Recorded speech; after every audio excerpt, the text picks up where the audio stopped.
നമസ്കാരം. ഇസ്രായേൽ പ്രധാനമന്ത്രി Benjamin നെതന്യാഹുവും American president Donald ട്രംപും തമ്മിലുള്ള കൂടിക്കാഴ്ചയാണ് ഇപ്പോഴത്തെ ഒരു പ്രധാന വാർത്ത. ഇതിൽ ഏറ്റവും സുപ്രധാനമായ ഒരു കാര്യം ഈ കൂടിക്കാഴ്ചയിൽ ഇസ്രായേൽ സൗദി അറേബ്യ ബന്ധം ദൃഢമാക്കുന്നതിനെ കുറിച്ചാവും ഒരു പ്രധാന പോയിന്റ് എന്നാണ് റിപ്പോർട്ടുകൾ വരുന്നത്. ജൂത അറബ് ശത്രുതയുടെ പേരിൽ കുപ്രസിദ്ധമായ പ്രദേശത്തിന്റെ ജിയോ പൊളിറ്റിക്കൽ ചരിത്രത്തിൽ തന്നെ മാറ്റമുണ്ടാക്കുന്ന ഒരു നീക്കമാവും ഇതെന്നാണ് വിലയിരുത്തപ്പെടുന്നത്. സൗദി അറേബ്യൻ കിരീടാവകാശി മുഹമ്മദ് ബിൻ സൽമാൻ ഇതിന് അനുകൂലമായ ഒരു സമീപനമാണ് സ്വീകരിക്കുന്നത് എന്നാണ് സൂചനകൾ. ഇസ്രായേലിനും സൗദിക്കും ഇടയിൽ രാഷ്ട്രീയ സൈനിക വ്യാപാര സഖ്യം രൂപപ്പെടുകയാണെങ്കിൽ ജൂതവിരുദ്ധമായ അറബ് വിശാല സഖ്യം, മുസ്ലിം ബ്രദർഹുഡ് എന്നീ കൺസെപ്റ്റുകൾ തന്നെ തിരിച്ചടി ഉണ്ടാകുന്ന തരത്തിലുള്ള ഒരു നീക്കമാവും അത്. 1948 മുതൽ ഇസ്രായേലിനെ അംഗീകരിക്കാൻ വിസമ്മതിച്ചിട്ടുള്ള അതല്ലെങ്കിൽ സയോണിസത്തിനെതിരായ ശക്തമായ നിലപാടെടുത്തിട്ടുള്ള ഏറ്റവും പ്രബലമായ രാജ്യമാണ് സൗദി അറേബ്യ. ജൂതരാഷ്ട്രം എന്ന സങ്കല്പത്തെ പോലും തള്ളിക്കളയുകയും സയണിസത്തിനെതിരായ അറബ് ഐക്യത്തിന്റെ ഒരു നേതൃത്വത്തിൽ തന്നെ ഉറച്ചു നിൽക്കുകയുമായിരുന്നു സൗദി അറേബ്യ. ഇങ്ങനെ ഒരു ഔദ്യോഗിക നിലപാട് ഉണ്ടായിരിക്കെ തന്നെ സൗദി അറേബ്യയും അതുപോലെ ഇസ്രായേലും തമ്മിൽ ഒരു ബന്ധം രൂപപ്പെട്ടു വരികയായിരുന്നു, അതും കഴിഞ്ഞ കുറച്ചു വർഷങ്ങളിൽ. പ്രത്യേകിച്ച് ഇരു രാജ്യങ്ങളുടെയും പൊതുശത്രുവായ ഇറാനെ ഫോക്കസ് ചെയ്തുകൊണ്ടായിരുന്നു ഈ ബന്ധങ്ങൾ രൂപപ്പെട്ടത് എന്നതാണ് ഒരു യാഥാർത്ഥ്യം. സൗദിക്ക് നേരെയുള്ള ഇറാന്റെ സമീപനവും ഇറാന്റെ ആണവ പദ്ധതിയെക്കുറിച്ചുള്ള ആശങ്കകളും ഇരു രാജ്യങ്ങൾക്കിടയിലും ഒരു ബന്ധം വളർത്തി. ഇറാനുമായി ബന്ധപ്പെട്ട ഇന്റലിജൻസ് വിവരങ്ങൾ പങ്കിടലായിരുന്നു ഇരു രാജ്യങ്ങൾക്കുമിടയിൽ ഒരു ശക്തമായ ബന്ധം രൂപപ്പെടാൻ തന്നെ കാരണമായത്.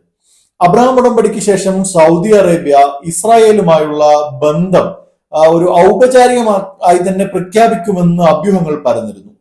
മുഹമ്മദ് ബിൻ സൽമാൻ സ്വീകരിക്കുന്ന നിലപാടുകളും ഇത്തരം ഒരു ഊഹാപോഹങ്ങൾക്ക് കാരണമാവുകയായിരുന്നു.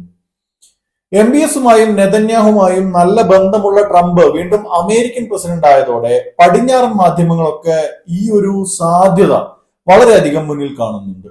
സൗദി ഇസ്രായേൽ ബന്ധങ്ങൾക്കായി ട്രംപിന് കൂടുതൽ സമ്മർദ്ദം ചെലുത്താൻ കഴിയുമെന്നാണ് ഇവരുടെ ഒരു നിരീക്ഷണം.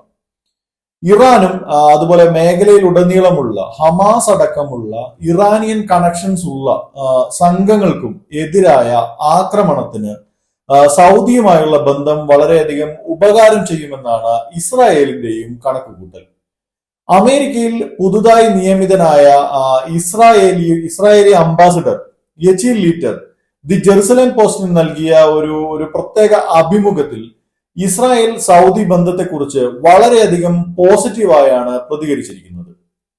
ഇസ്രായേൽ സൗദികളുമായുള്ള ഒരു നോർമൽ ബന്ധത്തിന് അങ്ങനെ ഉണ്ടാക്കുന്നതിൽ ഏറ്റവും മുൻപുള്ളതിനേക്കാൾ എക്കാലത്തെക്കാളും അടുത്താണിപ്പോൾ എന്നാണ് യെച്ചീൽ ലീറ്റർ പറയുന്നത്.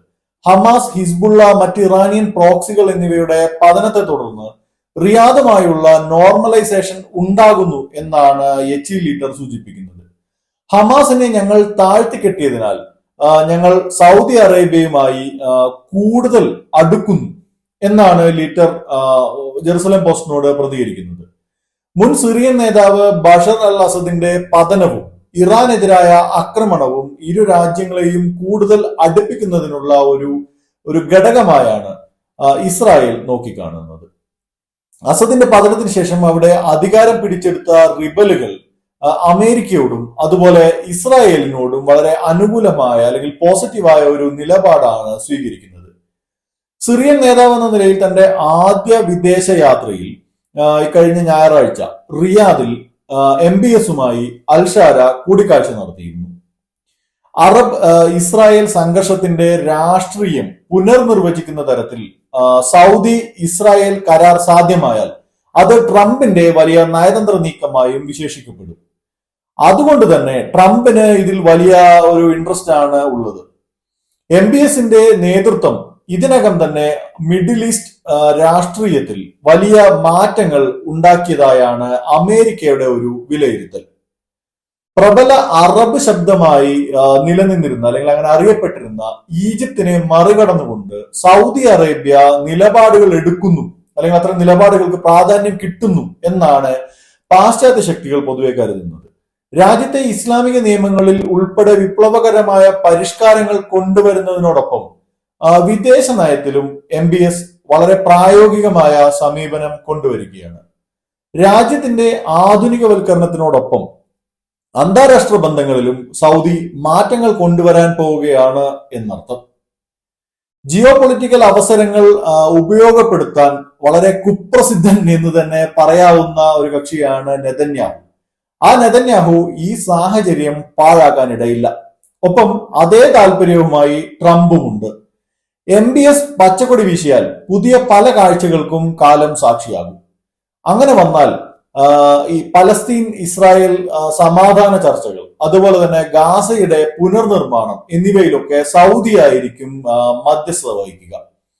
ഇതോടെ ഇറാൻ പിന്തുണയുള്ള ഗ്രൂപ്പുകളെ പ്രദേശത്ത് നിന്നും എന്നേക്കുമായി ഇല്ലാതാക്കാൻ കഴിയുമെന്ന് ഇസ്രായേലും കണക്ക് കൂട്ടുന്നു.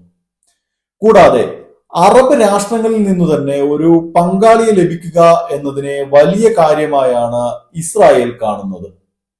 ഇസ്രായേലിലെ ചില യാഥാസ്ഥിതിക ജൂത വിഭാഗങ്ങൾ ഇങ്ങനെ സൗദിയുമായുള്ള ഒരു മുസ്ലിം രാജ്യവുമായുള്ള, പ്രത്യേകിച്ച് സൗദിയുമായുള്ള ഒരു ബന്ധമുണ്ടാക്കുന്നതിനെ എതിർക്കാൻ വളരെയധികം സാധ്യതയുണ്ട്.